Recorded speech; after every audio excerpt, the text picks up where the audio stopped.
I live in a relatively secluded area, with about 2 or 3 miles between me and any other signs of life or humanity. Being surrounded by the woods, I naturally end up paranoid at night, and even sometimes during the day when it's oddly quiet, and the atmosphere is at its most tense. One night, I decided to sit out on the back porch as my dog wanted to play and refused to come back inside. After a couple hours, my dog decided the best place to play would be in the woods.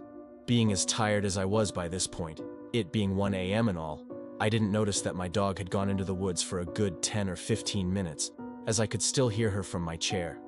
When I heard her stop barking, I decided to head over to the edge of the forest, woods, whatever you want to call them, and call out for her. I heard her come running out of the woods, barking as she came towards me. I noticed it was dead quiet, and so I turned around, about to head back inside, when I saw my dog desperately clawing at the door, as if afraid of something.